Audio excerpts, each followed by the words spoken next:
Toda la prensa de Francia informa que en México ha estallado la guerra civil. Por ello, creo que en realidad nuestro país está envuelto en una lamentable guerra fratricida. Deseo compartir la amargura común y espero que se me llamará y se utilizarán mis servicios en el ejército con un mando de tropas. Tengo el honor, mi general, de hacer a usted mi subordinación y mi respeto.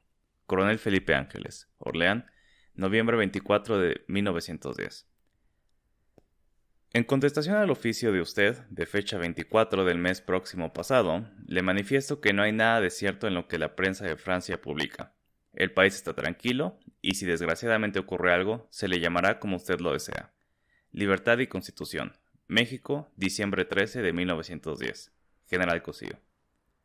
Hola, bienvenidos a Asimov.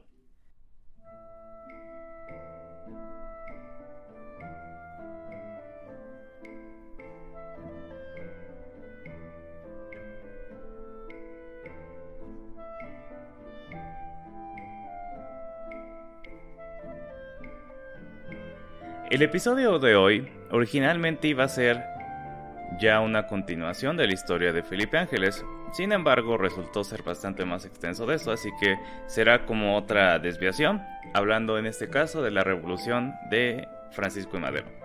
Ya después regresaremos, ahora sí, con la historia de Felipe Ángeles, porque de nuevo, él no regresó a México, sino hasta después de que Madero fuera electo presidente. En este caso, como el guión empezó de esa forma, sí vamos a hablar un poco de Ángeles, sin embargo resultó ser tan tangencial al resto de lo que escribí que decidí hacerlo un episodio aparte. Pero bueno. La noticia del levantamiento armado en México no tardó en hacerse llegar a Francia, donde Ángeles se mantenía ocupado a pesar de que había llegado a ese país como castigo. En una de sus estancias, el regimiento estaba a cargo del general Fayol, destacado comandante de la Primera Guerra Mundial, y de quien Ángeles aprendería de primera mano. Después recibiría la Orden de Legión de Honor con grado de caballero por sus 5 años en total que pasó en el ejército francés, lo que estuvo en su destierro, más lo que ya había estado desde antes. Como implica la carta que mandó Ángeles, que leí al principio, durante esos primeros días de la revolución, digamos que del 21 al 25 de noviembre, la mayoría de los diarios franceses hablaban de los combates que ocurrían en varias ciudades del país, dando la impresión de que éste se había sumido en el caos. Pronto, el ministro de Finanzas mexicanos, José Yves Limantour, quien también estaba en Francia, se dio a la tarea de desmentir esta imagen de la situación. Con su característico aire de superioridad, dijo primero que ni siquiera había tenido que desmentir esos despachos informativos porque no quería darle legitimidad al asunto, y que le sorprendía que esa información proveniente de la frontera, que era precisamente donde estaba el foco de la actividad rebelde, haya sido aceptada para publicarse en la mayoría de la prensa francesa. 2 días después, el 27 de noviembre, Limantour da una entrevista más extensa, donde reafirma que el país se mantenía estable y eventos como el levantamiento de Madero eran naturales, gracias al desarrollo que ocurría en el país. Cito: "La instrucción pública se ha extendido en todo el país, pero la instrucción es un arma de doble filo. ¿Acaso no lo muestra la experiencia en Francia y en otros países? En las diversas concentraciones de población obrera se engendran ideas de liberación social, de revuelta, cuidadosamente alimentadas por políticos ambiciosos o iluminados". Muy predecible la respuesta de Limantour. En esta misma entrevista, a Madero le bajó varios años y omitió sus prestigiosos estudios para tacharlo de novato e improvisado, además de que lo pintaba como un socialista radical, lo cual no podía estar más alejado de la realidad. Madero era un liberal hecho y derecho, que si bien creía en implementar ciertas reformas sociales como educación pública o salarios mínimos, cosas que él mismo hacía en su hacienda, jamás se desviaría de la ortodoxia del libre mercado. Para cerrar, Limantour tira un pequeño jab hacia el vecino del norte e implica que la razón por la cual los estados de la frontera en los que estaban tan rebeldes era por la cercanía con Estados Unidos. Pero a fin de cuentas todo estaba reducido a una serie de levantamientos que el ejército tenía controlados, excepto tal vez allá en las montañas abruptas de Chihuahua, a las que de hecho compara directamente con Córcega. El historiador Adolfo Gili nota algo que usted posiblemente también pudo detectar ya. Así como el terreno de hierro de Córcega fue el que vio crecer a Napoleón, En la sierra chihuahuense se estaba gestando también el talento natural militar más notable de la Revolución Mexicana, el de Pancho Villa. Y con esta clase maestra de imagen pública, Limantour descalificaba al movimiento revolucionario. No era un idiota, y por supuesto estaba aparentando para la entrevista, pero resultaría que estaba muy equivocado. Por un lado, estaba subestimando el atractivo que Francisco Madero podía tener, sobre todo en los elementos de las clases medias y altas que no querían la reelección de don Porfirio. Sin Bernardo Reyes, quien por cierto en esos momentos también estaba en Francia, toda la energía antirreeleccionista se concentró en la campaña de Madero. Campaña que se había exentado de la represión por parte de Díaz, gracias a que sus esfuerzos se concentraron en la verdadera amenaza, que era Reyes. Y de nuevo, Madero no era tan desagradable para las clases medias y altas. Era excéntrico y fácil de ridiculizar por su baja estatura y voz aguda, pero también era miembro de una de las 12 familias más ricas de México, y era hábil para los negocios por sí mismo. A los 28 años había levantado una fortuna personal que ascendía a casi $500,000. Por otro lado, los que sí eran vistos cada vez con más odio eran los llamados científicos, por gente de todos los grupos sociales. Limantour pertenecía justamente a ese grupo y llevaba casi 20 años dictando las políticas del régimen junto con todos los demás. En algunos círculos, científico era un descalificativo, que se utilizaba con desdén hacia todos esos fósiles que no permitían el avance de nuevos talentos. En realidad, ya habían perdido la batalla política, y sin Díaz, salvo por una dictadura militar, no habría, y no hubo, forma de que mantuvieran su posición. Y finalmente, algo a lo que sí estaba completamente ciego Limantour, era el descontento social generalizado. Trabajadores y peones estaban hartos de las injusticias que sufrían.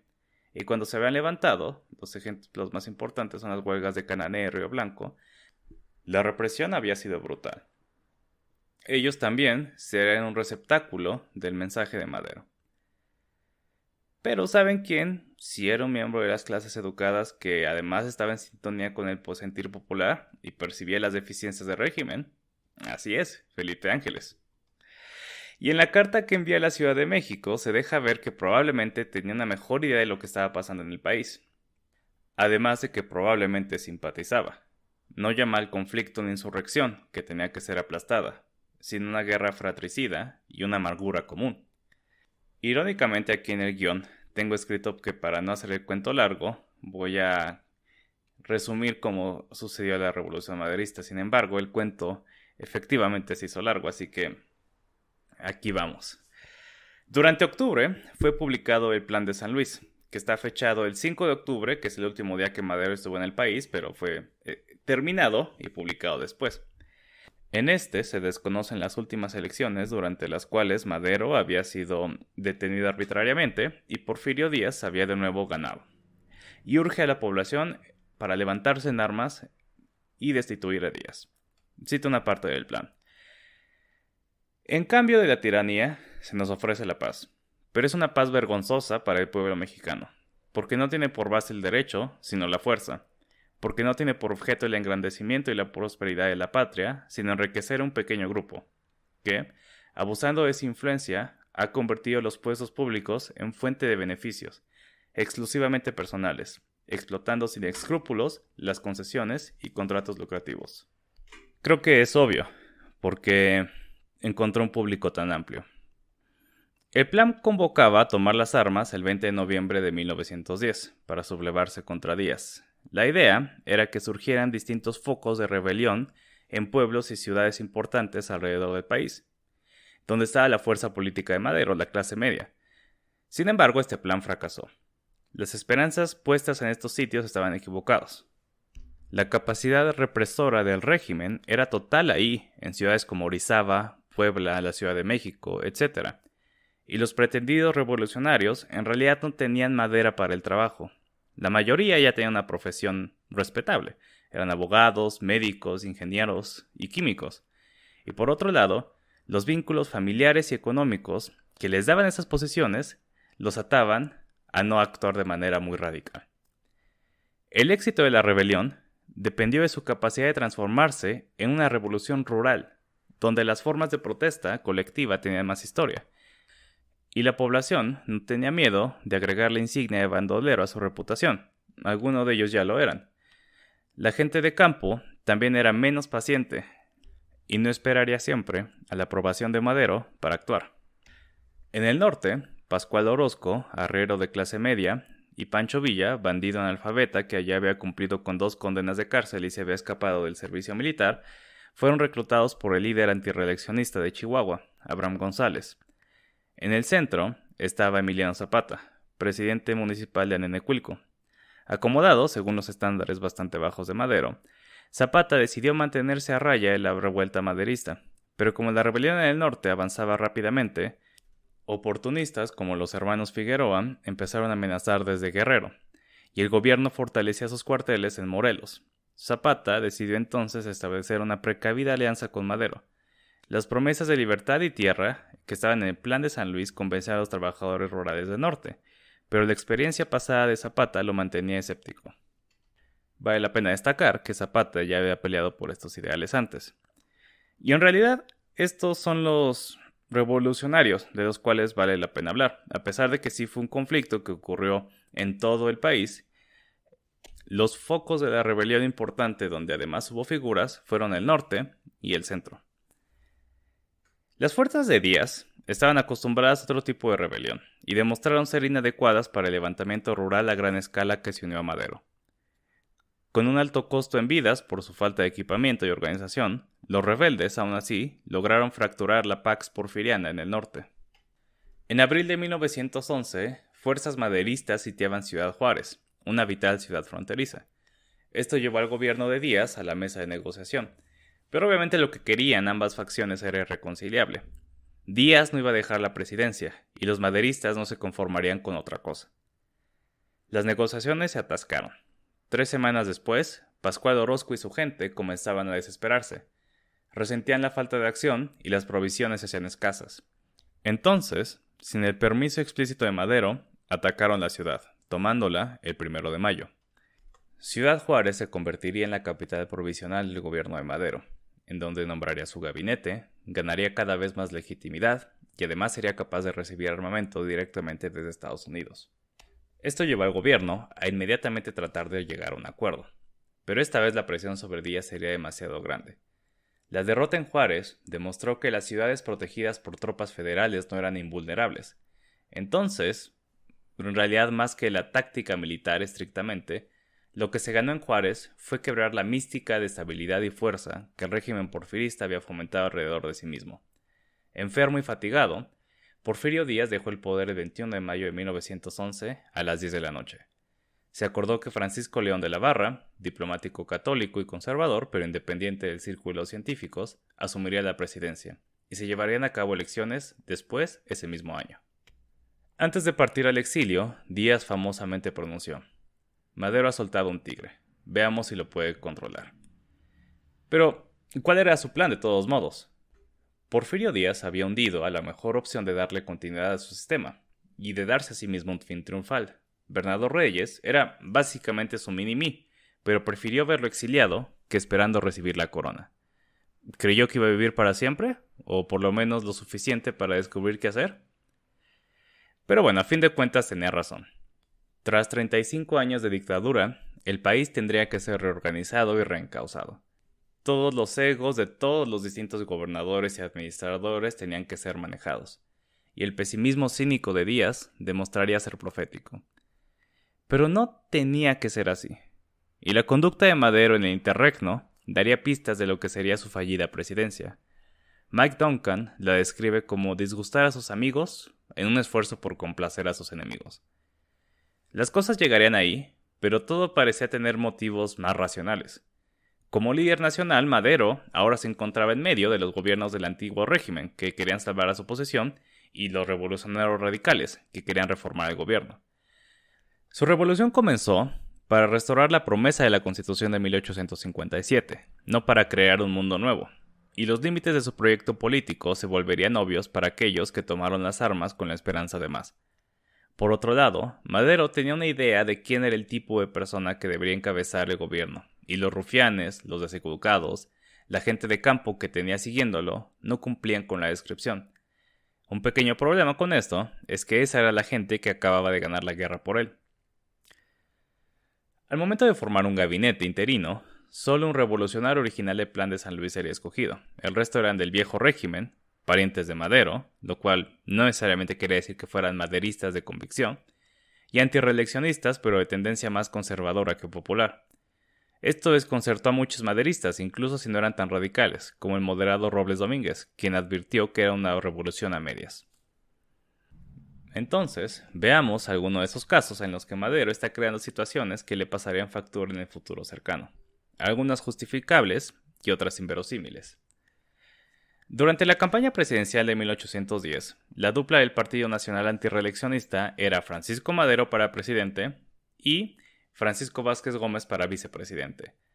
Vázquez Gómez era un antiguo reyista que, como muchos otros, encontró fácil moverse al maderismo una vez que su movimiento demostró no tener futuro. Aunque él y su hermano Emilio eran fervientes antirreeleccionistas, su relación con Madero fue glacial desde un principio.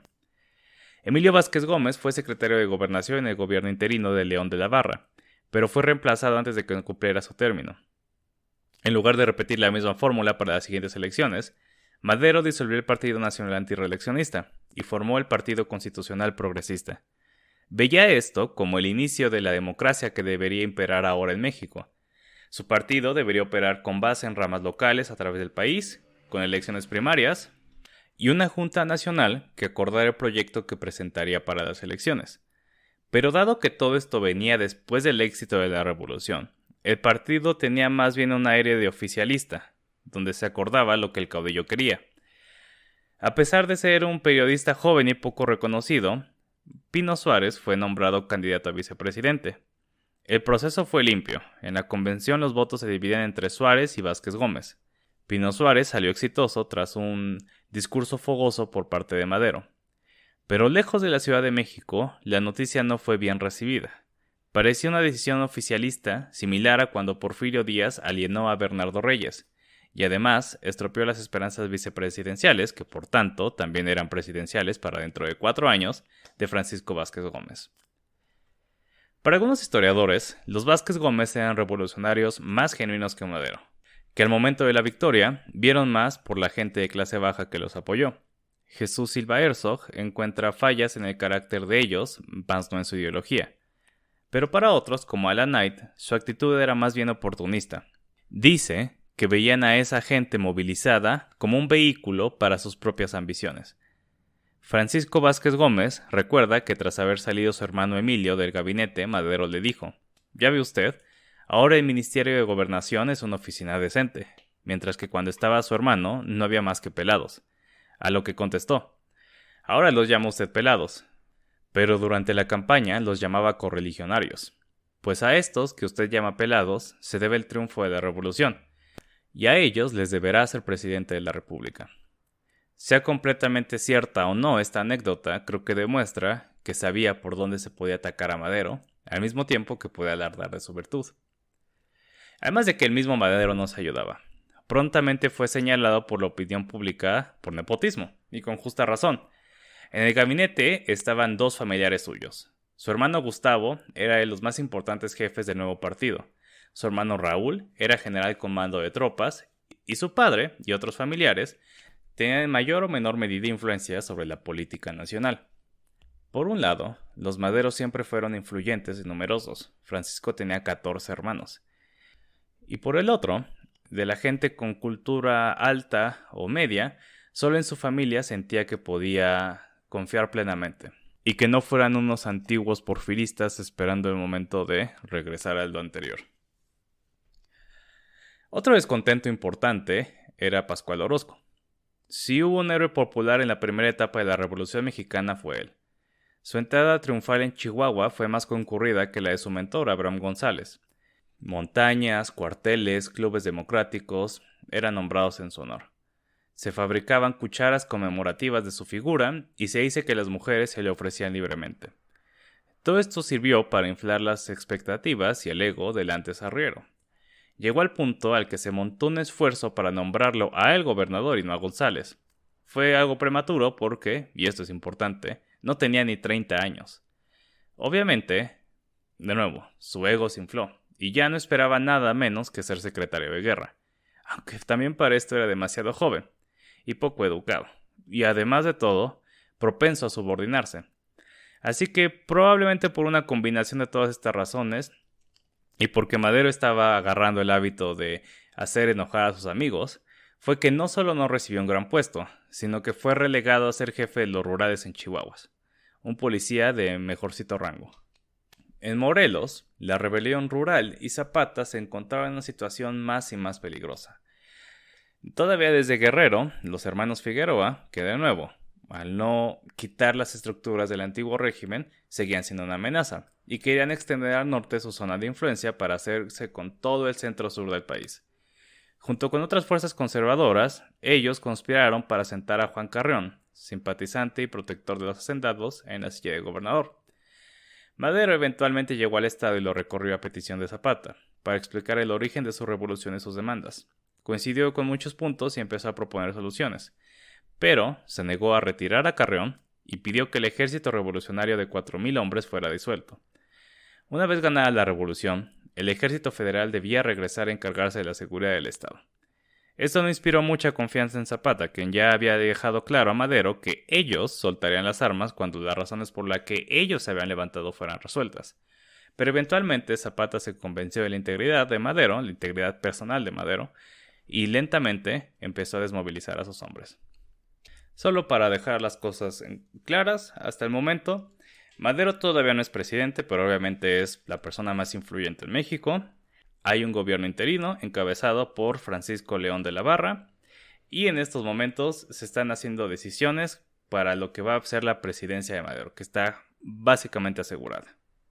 Solo por si ustedes se llegaron a perder. De hecho, ahí también lo interesante es que tenemos como 3 Franciscos, ¿no? Francisco Madero, Francisco León de la Barra y Francisco Vázquez Gómez, ¿no? Entonces se puede llegar a confundir de nuevo. Madero pues era Madero, de la Barra era el presidente interino y Vázquez Gómez era este político al que le negó ser vicepresidente junto con él para las siguientes elecciones.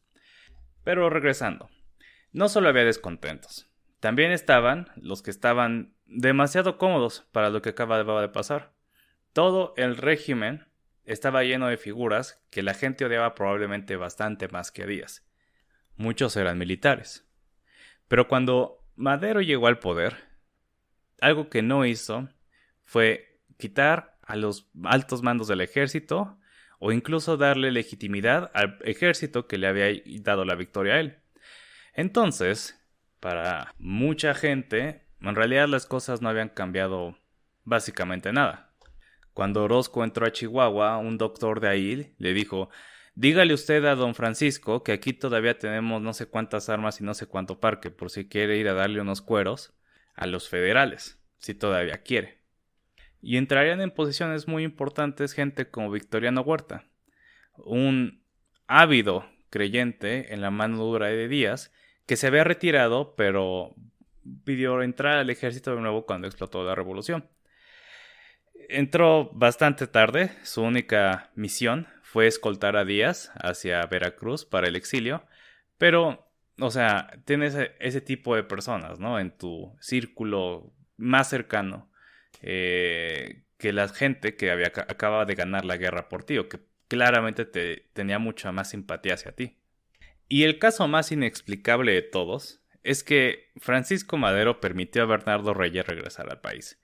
Reyes ya se había regresado a América, estaba en Cuba, cuando estaba toda la situación de la revolución. Y le había preguntado a Madero si le iba a permitir regresar. Madero le dijo: espérame, a ver qué pasa. Gana la revolución, y en efecto, lo deja entrar de nuevo con la aseguranza de que Reyes, lapsus justificado, de que Reyes no iba a intentar hacer nada. Él nada más quería regresar al país. Pero obviamente, cuando regresó, montó una campaña para ser candidato a presidente. Y si había una persona que a la mayoría de la gente, o por lo menos en la opinión de la mayoría de la gente, podía montar un desafío verdadero a Madero, era Reyes. Porque era justamente el original, ¿no? El original futuro presidente de México. pero durante su campaña se dio cuenta de que México ya no era el mismo. La razón por la que muchos estimaban tanto al Porfiriato era por la idea de estabilidad, y una vez roto, no había forma de mantener esta idea. Además de que Reyes tenía a las clases medias y altas que querían un cambio, pero el cambio ya había pasado, entonces todo ese grupo de gente ya no lo iba a tener de su lado. A quienes iba a tener a los miembros más conservadores, los que, por más que buena onda, o más bien inocente que se hubiera visto Madero, no soportaban la idea de tenerlo como presidente. Entonces era medio claro que la presidencia no le iba a ganar. Así que hizo lo que hace toda la gente cuando está perdiendo y no sabe qué hacer, fue a llorar al árbitro y le pidió al Congreso que atrasara las elecciones, porque se dio cuenta de que en efecto el apoyo de Madero iba bajando conforme avanzaba el tiempo. Sin embargo, el Congreso, no queriendo alargar más una situación que se estaba volviendo difícil, y también con bastante razón, reconocieron que no había ninguna muy buena razón para atrasar las elecciones y que se debía continuar con el plan. Entonces, Reyes, cada vez haciendo más problemas, extrañamente se encontró en la misma situación que Francisco Madero. Estaba a punto de ser encarcelado por alborotador y se escapó a Estados Unidos, desde donde planteó, como Madero, comenzar su revolución. Y una vez en Estados Unidos, en donde hace un año estuvo Francisco Madero, se quedó esperando a que llegaran sus simpatizantes. Y esperando se quedó, porque nunca llegaron. Los 15 minutos de fama de Reyes ya habían pasado. Y lo que pudo haber sido una carrera totalmente exitosa, no lo fue. Reconociendo esto, Reyes se entregó y prometió no volver a hacer relajo. Y no tenía razón, porque Bernardo Reyes, ese gran general y gobernador del antiguo régimen porfirista, iba a tener un último fiasco en México. Pero esa historia, que de hecho será bastante trágica, la contaremos la semana que viene, cuando Madero ya sea presidente. Y, más importante, cuando Felipe Ángeles regrese como director del Colegio Militar de Chapultepec. Gracias.